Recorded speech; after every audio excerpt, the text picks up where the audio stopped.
जादुई हीरो का पेड़। एक गांव में मदन नाम का एक लड़का रहा करता था। मदन बहुत ही आलसी था और उसकी वजह से वो कोई भी काम नहीं करता था। उसके माता पिता सुरेश और रीमा काफी ज्यादा परेशान रहते थे। मुझे तो कुछ समझ में ही नहीं आता है, मैं इस मदन को कैसे समझाऊं।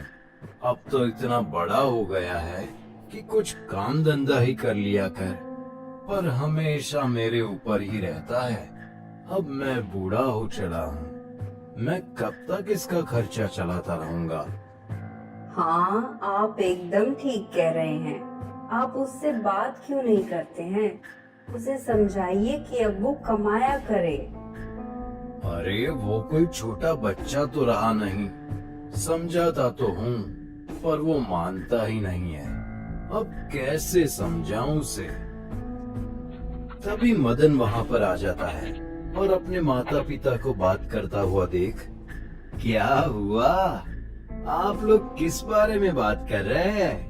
लग तो ऐसे ही रहा है कि जैसे आप लोग मेरी ही बातें कर रहे हो।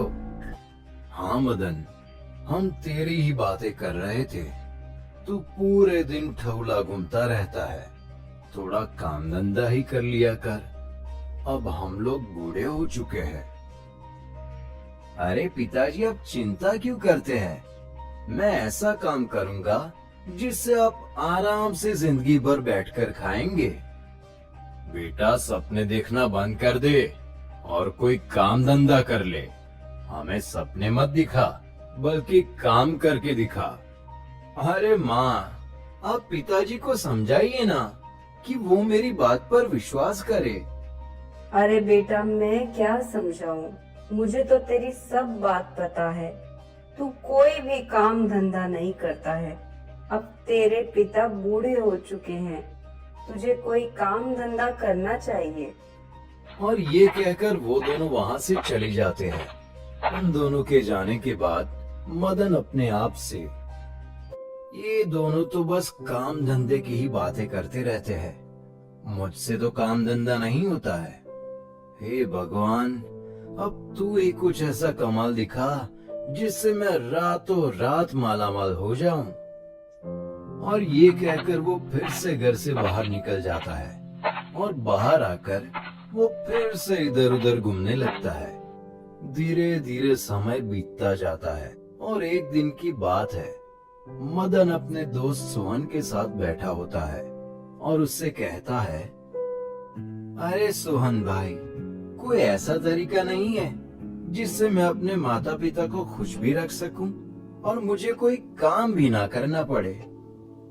अरे भाई, ऐसा कोई भी तरीका नहीं है। यदि ऐसा तरीका होता तो मैं भी आराम से बैठकर खाता, पर मैंने एक जादुई हीरे के पेड़ के बारे में सुना है। वो जादुई हीरो का पेड़ पूर्णिमा वाले दिन दिखाई देता है और कल पूर्णिमा है। यदि हम लोगों का नसीब अच्छा होगा तो शायद हम लोग भी उसे देख सकते हैं। अच्छा, वैसे वो जादुई हीरो का पेड़ कहाँ पर है? क्या तूने उसे देखा है? नहीं, मैंने उसे देखा नहीं, बस उसके बारे में सुना है। वो जादुई हीरे का पेड़ पहाड़ी के उस तरफ है। यदि तू बता तो कल हम लोग चलते हैं। ठीक है, यदि ऐसी बात है तो कल हम लोग चलेंगे। अगले दिन दोनों एक दुकान पर मिलते हैं और मदन सोहन से कहता है, चलो भाई, मैं तो तैयार हूँ। यदि अभी पहाड़ी के लिए निकलेंगे तब जाकर शाम को पहुँच पाएंगे। वैसे भी वो पेड़ शाम को ही तो दिखता है। हाँ भाई, तू एकदम ठीक कह रहा है। चलो, हमें चलना चाहिए, देर नहीं करनी चाहिए। और ये कहकर वो लोग उस पहाड़ी के लिए निकल जाते हैं। चलते चलते उन लोगों को शाम हो जाती है और शाम के समय वो लोग उस पहाड़ी के उस तरफ पहुंच जाते हैं। पहाड़ी के उस तरफ पहुंचने पर मदन सोहन से कहता है, अरे भाई, यहाँ तो कहीं भी जादुई हीरो का पेड़ नहीं दिखाई दे रहा है। तू तो कह रहा था कि यहाँ पर जादुई हीरो का पेड़ है। हाँ सुना तो है मैंने। शायद लगता है जब चांद निकलेगा तब हमें वो दिखाई देगा। हमें थोड़ी देर इंतजार कर लेना चाहिए। जब यहाँ आ गए हैं तो थोड़ा इंतजार करने में क्या जाता है। ठीक है, हम चांद निकलने का इंतजार करते हैं। इसके बाद वो लोग चांद निकलने का इंतजार करने लगते हैं। जैसे ही पूर्णिमा का चांद निकलता है वैसे ही उन लोगों के सामने एक जादुई हीरो का पेड़ आ जाता है। उस पेड़ को देखकर वो लोग खुशी से उछल पड़ते हैं और मदन सोहन से कहता है, अरे तू तो सच कह रहा था, ये तो सच में जादुई हीरो का पेड़ है। हमें इस पेड़ से हीरे ले लेने चाहिए। और इसके बाद वो लोग उस जादुई हीरे के पेड़ से हीरे तोड़ लेते हैं और फिर वो पेड़ वहां से गायब हो जाता है। इसके बाद वो लोग अपने घर पर आ जाते हैं। घर पर आने के बाद मदन अपने पिताजी से कहता है, देखिए पिताजी, मैं क्या लाया हूँ। यदि आप लोग देखेंगे तो आपकी आंखें फटी की फटी रह जाएगी।